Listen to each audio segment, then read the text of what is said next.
Okay, everyone, welcome back. This is the final reading for Unit 1, and this is going to be Chapter 3 from the Birch Hill book, Liberalism. And so this is the other main theoretical lens from international relations. We'll talk about a couple others moving on, like the English school and constructivism and some others, but these are the two main lenses. I guess you could add communism as like the third lens, Marxism, but it doesn't get, I don't think, as much cred as these two. Okay, so the chapter starts out with one of the big fuck ups in political science research. There's been a bunch. That's what science is about.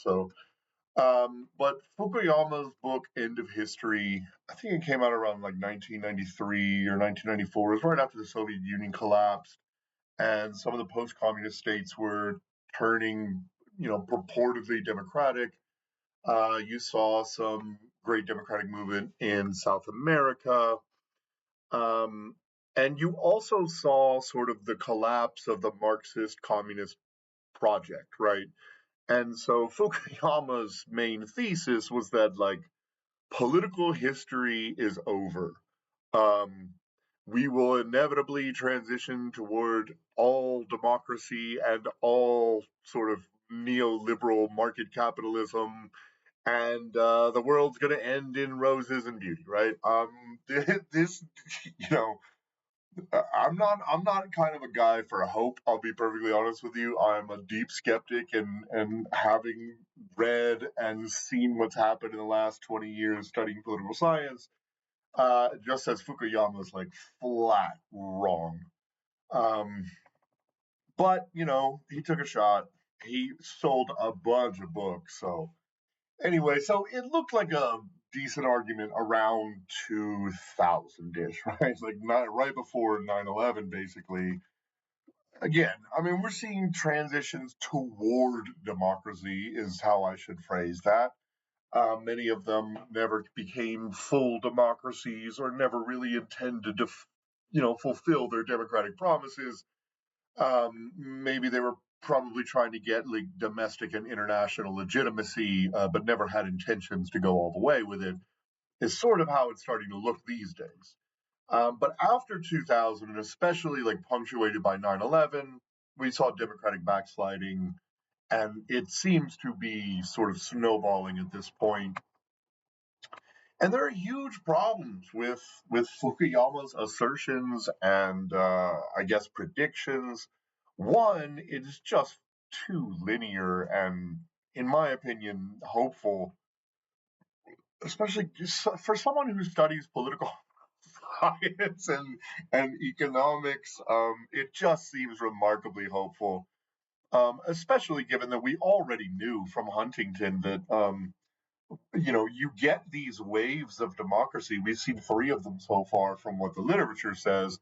But that also means you get collapses after the peak, right? Waves involve troughs as well. And so, like, we know that after you get a sort of a explosion of democratic processes on the international scene, you also almost inevitably get uh, a falling backward, a democratic backsliding period. And that's where we are today, for sure. Um, the second big problem is it's very assumptive about sort of liberal capitalist democracy as the end all be all of human governance. Like, that's a wild thought. It's very Western centric. And it's a little bit like, I don't know, man, like very. This is the best we could come up with. I guess I don't understand. We've been building, better and then worse and then better democracies or governance systems for thousands of years. So like it's weird for him to say like we're there.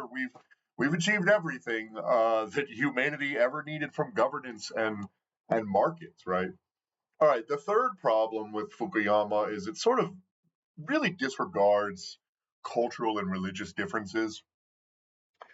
There are arguments to be made that some cultures are less compatible with democratic systems.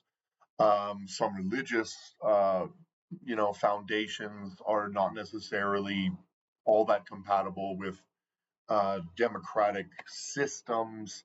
And so, again, this is a little bit like culturally assumptive, right? The fourth problem, these are a bunch of like problems they listed. I think I added a couple of my own. The further down the road, the less sovereignty nations seem to have due to globalization, cross border economics, sort of international corporatism, the free flow of money across borders.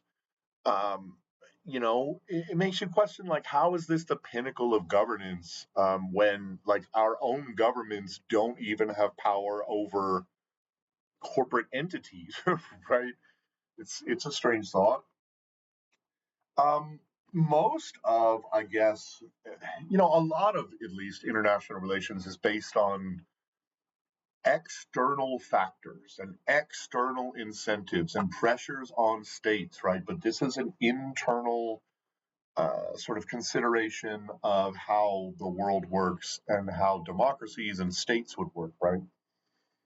And then finally, I would say that I mean, countries like China or Vietnam right now are busting the model of democratic neoliberal capitalism and still succeeding. So I don't think anyone at this point, while again, it was very hopeful that China was going to turn democratic because of sort of the building of a middle class and an eventual revolution.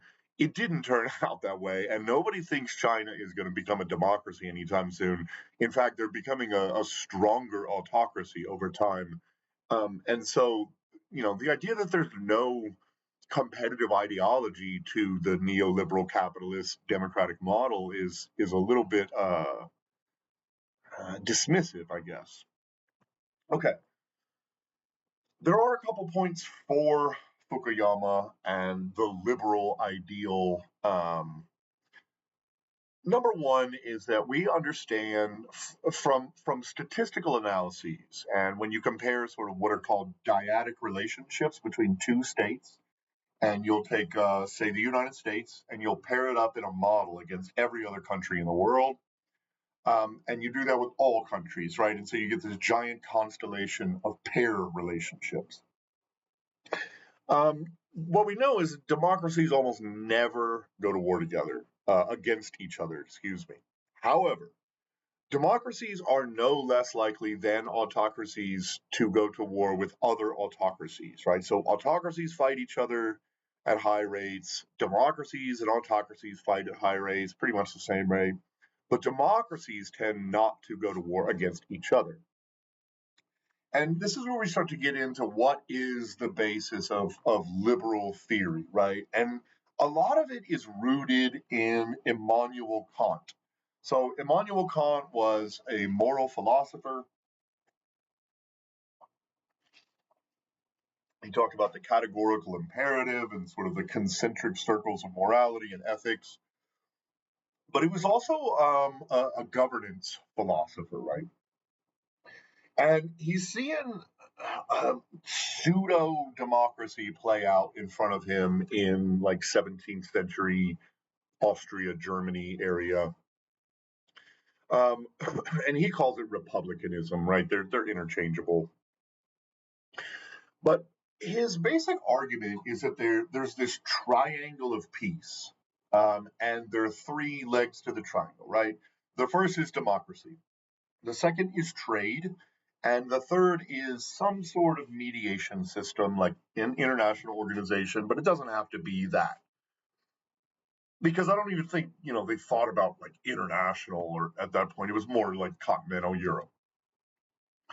Um, and so we'll break down the three, right? Why democracy? Kant says that citizens are less likely to want to go to war than just an autocratic leader or a dictator or what have you, a military general or what have you. Um, because citizens are the ones that bear the cost of war, right? And in some sense, war can be profitable for the state. If we're thinking about state actors, we're talking about the industrial military complex, we're talking about the military apparatus, we're talking about trying to convince your citizens that they need to pay more taxes, right? Well, if there's a conflict, maybe that, is easier pill to swallow, right? But citizens in general don't want to see conflict. It tends to mess up pretty much all the other parts of the economy that are not the war economy. You generally get rationing, especially way back then. And then, sort of the middle and lower classes, the ones whose sons are on the battlefield, and today daughters, I should add, but in Kant's time it was sons. Um, and so, from this sense, two different democratic countries should be unlikely to go to war together. Now, this is a problematic theory in that statistical relationship I talked about above, where democracies are just as willing to go to war with autocracies, right? And so this undercuts this argument a little bit. Why would citizens be more likely to go to war under that circumstances if they live in a democratic country? It was supposed to be just about citizen rule, and it doesn't seem to really play out that way in reality.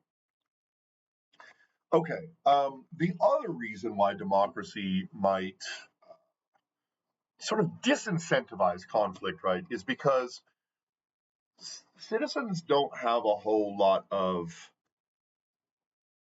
they don't have a whole lot of stomach for conflict in democracies, right? Their kids are dying. It's messing up their economy. They want things over with, right? And so, like, a really good example of this is Vietnam. I mean, the public eventually just became completely fed up. You had protests across the country, riots across the country. There were assassinations. I mean, it just started to get really nasty. And I think this is Iran's thinking at the moment with America, is that the domestic audience is getting really fed up with this. And Iran wonders if they can just sit it out. And so we're at this weird impasse where the United States thinks, okay, we can starve them out and we're crippling their economy. And Iran's just like, well, if we could just hold on for a little while, the elections are coming and Americans are sick of war. And so weird different incentives for autocracies and autocratic leaders versus leaders who have to win elections. Interesting stuff, yeah. Okay, so the second leg of the Kantian peace triangle is trade. And the argument basically here is that the more economic interdependence you get between countries, the more the merchant class sort of gets to know each other, the more that citizens rely on each other's products, the far less likely you're going to go to conflict because it's going to be costly for both of you, not only militarily, but probably also economically, as all of that trade sort of grinds to a halt, right? Now, there has been much evidence over time that trade reduces conflict, but I really think in the next few years, political science is going to have to reassess this idea, especially given sort of tariffs and stuff, right? If we were seeing such, if trade was so joyous for states' relationships, then why are there so many frustrations, right? And so, what we know about the neoliberal model is that a lot of corporations, especially international, can avoid or just not pay taxes. Um, there was the troubling issue of when China was acceded to the WTO, it basically shelled out our Rust Belt and our manufacturing powerhouse, in Michigan, Wisconsin, etc., Pennsylvania, and more. And so trade, while it can be good, needs to be managed properly and can also be very bad, right? It can hollow out particular industries, and we learned some really damn hard lessons after again the Rust Belt just sort of collapsed as manufacturing was moved overseas. Okay, the third leg of the Democratic Kantian triangle is international media organization, not media, international mediation organizations, right? Some sort of body where we can take our disputes They can be discussed. We can sort of reduce uncertainty about intentions and these sorts of things. Um, and from the most part, from what the literature shows, is that like the more space you make for places to talk to each other, the less likely they're going to go to conflict. Okay, let's see. Yeah, we'll skip that. Okay, let's move to section 3: war, democracy, and free trade. Section 3A is prospects for peace. So, as we discussed, many realists sort of assume that the anarchy of the international system, the absence of a supranational body, means an inherently conflictual world. The liberals disagree, right? As liberals would. Liberals basically believe that the world is inherently peaceful. And so if you read some of Jean Jacques Rousseau and obviously Marx and others, they say, humans are naturally peaceful, sort of communitarian, helpful to each other. And what happened was we got urbanized and sort of locked into territorial boundaries and forced to, I guess, submit to a state. And that's what causes conflictual behavior, the buildup of military, the need to conquer, et cetera, right? So, just a little bit of like the root of the philosophical ideas. Um, I think they just, in many ways, have inherently there's this dichotomy between realism thinks humans are bad, liberals thinks humans I guess at least can be good or mostly are good, um, it, and instead of it being about the anarchical international system, it's about the subjugation, I guess. Okay. They say a common thread from Rousseau and Kant and Cobden is that wars were created by militaristic and undemocratic governments for their own vested interests, right? It's about the interests of the elites. It's for power. It's for employment of the military class. It's the military industrial complex. And like I sort of mentioned earlier, they think it's the excuse to raise taxes on the citizens, grow this big bloated bureaucratic apparatus like Weber talks about, further subjugate your citizens. And so sometimes it's performative, right? And if citizens were in charge, it wouldn't be this.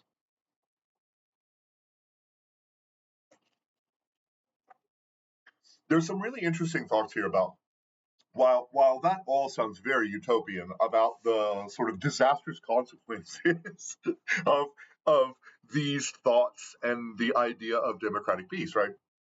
Um, and one of those is subnationalism, right? The fractionalization of the nation state, where everybody says, well, if we're all equal and we get self governance, then we want just a smaller region and we want to be our own country, right?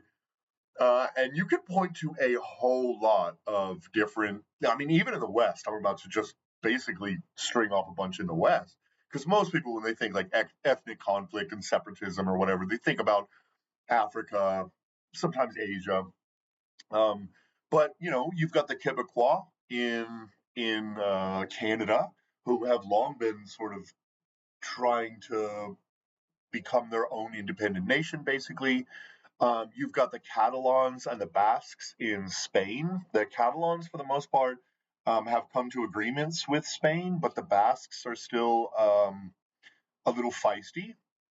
You had the troubles in Northern Ireland, obviously, between sort of Protestant, Catholic, British, Irish, a couple different schisms going on there.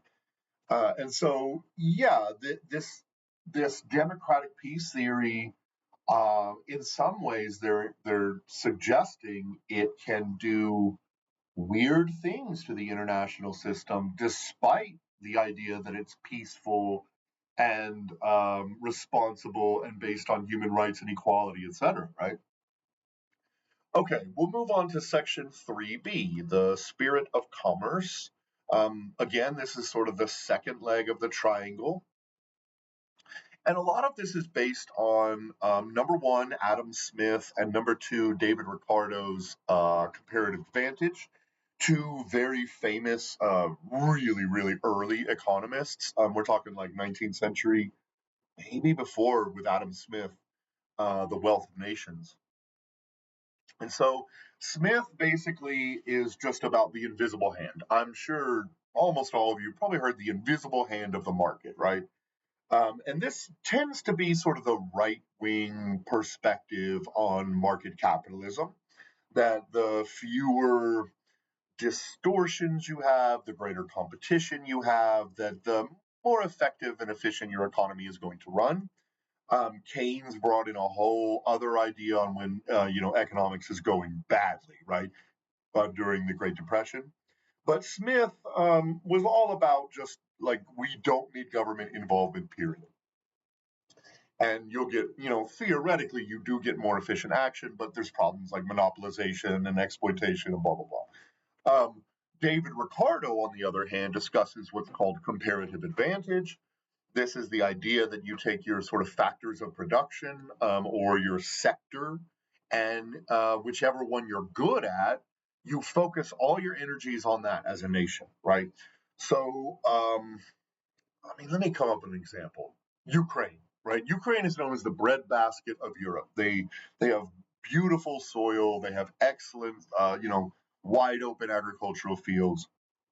And so Ricardo would say, all right, Ukraine, you need to focus on agriculture. That's your sectoral advantage. Um, build up, put all of your money into that, and then just trade with other countries who don't have an advantage in agriculture.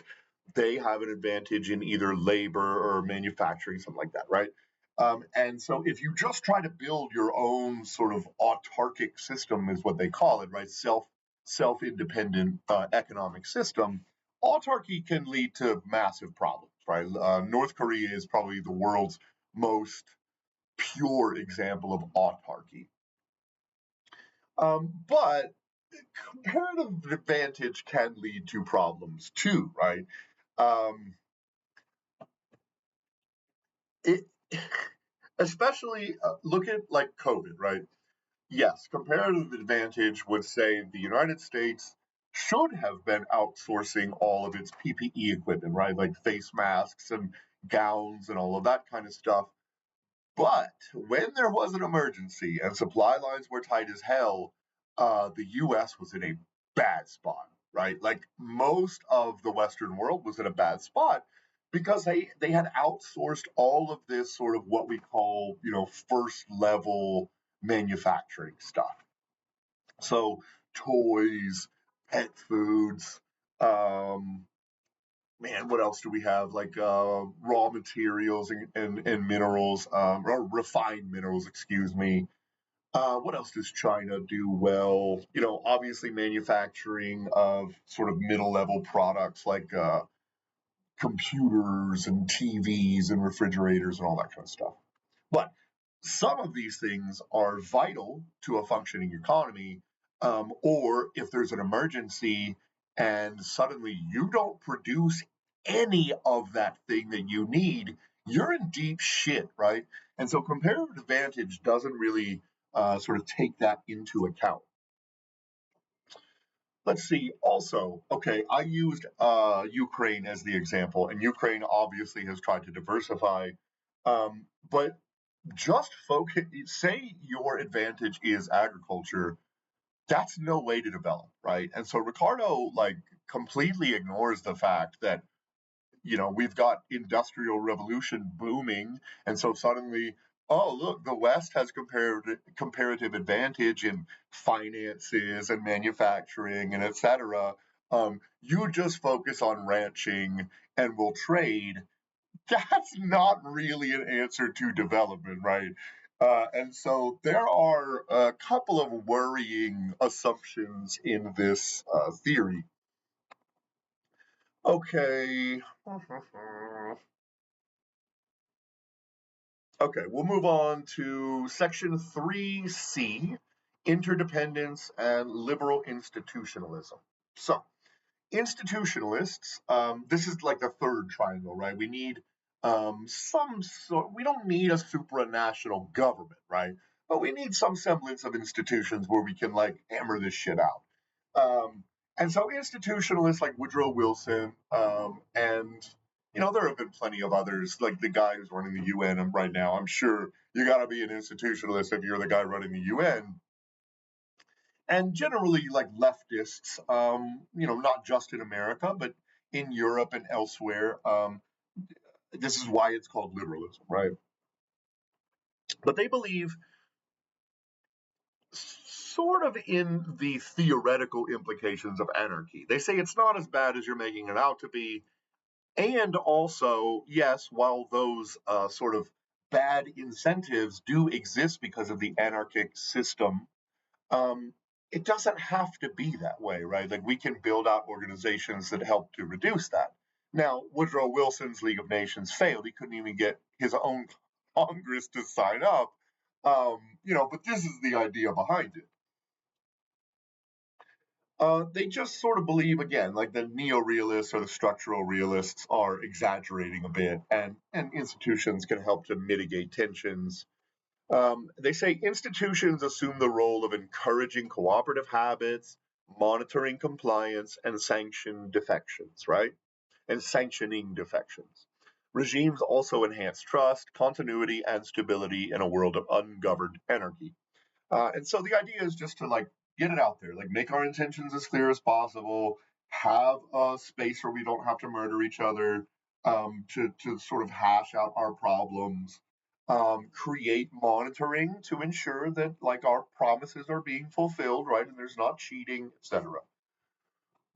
And institutions don't always work, but there have been some successful ones, like the non-proliferation monitoring system, the International Atomic Energy Agency between Russia and the United States. It worked for years. Sadly, we've gotten rid of it. START is gone. But I think people would probably point to that as a successful mission.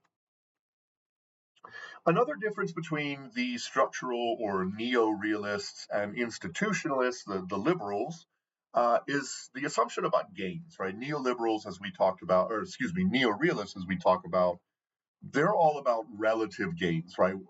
It's great if we're all rising, but I better be rising more than you, right? Um, Liberals don't really worry as much about that. They think absolute gains are good too, right? Um, if we can all rise together and become wealthy and there's just less scarcity or whatever, then we'll all be able to play nicer, right? That's the core. I would say that this is probably contextual, right? I don't think either argument fits in all situations. I think when you're talking about like military strength, you're probably worried about relative gains, right? We do actually want to be able to gain more than you, not just, gain, but you're gaining more. That's probably not a good look militarily. But for the most part, economics and alliances and things like that can be rather synergistic, right? It doesn't have to be zero sum. Um, okay, we'll move on to section 3D, human rights. Okay, we've split away from the Kantian stuff, and we'll talk about some of why liberalism does seem to fit in the IR scene, and then why it doesn't, just like we did with realism. Okay, some basically say that as universal human rights spread, war becomes untenable. And so this isn't necessarily about the Kantian triangle, right? This is more of a global culture argument, maybe. Like we're moving out of warlike thinking, and as equality and human rights spread, we will no longer want to war. So not necessarily based in Immanuel Kant. And the idea here is that, like, as human rights spread and we start to see our own fellow citizens as equal and fellow citizens worthy of life and liberty and pursuit of happiness and a full belly and the rest, so will we see other nations' citizens, right, as fellow humans. And some of this is bordering on Marxism again, right? There'll be a whole worldwide kumbaya moment. But the other idea behind this is like, okay, if we're all equal and citizens run the state and citizens are not allowed to commit a crime, then why should my state be allowed to commit sort of a global crime or a crime of conflict or aggression or whatever it might be, right? And so there are some signs that people are just starting to think differently about the international scene, conflict, aggression, etc. Some of the stuff is built in the writings of John Locke and John Stuart Mill, who were influential philosophers from England, both of whom had pretty big influences on the American founders. And John Stuart Mill actually is a very famous philosopher of ethics, and he teaches, man, what is it called? It's going to come back to me. Oh, utilitarianism, right? Uh, yeah, how do I maximize, utility in the world? Really interesting argument. But these also are sort of not only foundational in the American and the French constitutions, and were sort of brought on board in England, even though they don't have a quote unquote on constitution. They were also really sort of deeply rooted in the Universal Declaration of Human Rights, which was signed post World War II in 1948. The International Convention on Civil and Political Rights, which came around in 1966, the genocide conventions, some conventions on children's and women's rights, etc. So, a lot of if you're interested in sort of the philosophy of governance in a liberal model, I would really go hunt down John Locke and John Stuart Mill, and probably Jean-Jacques Rousseau. Okay, there are arguments about those. I mean, there are disagreements about this for sure, right? And a lot of them come from our I, adversaries. I'll just say it. A lot of them come from the adversaries of the Western model, right?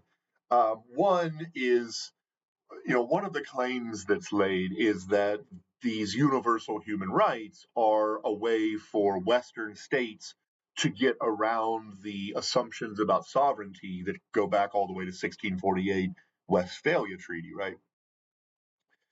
And that Western states are all about sovereignty until there are human rights violations, and then they'll go into developing countries and suddenly solve the problem and look like heroes, right?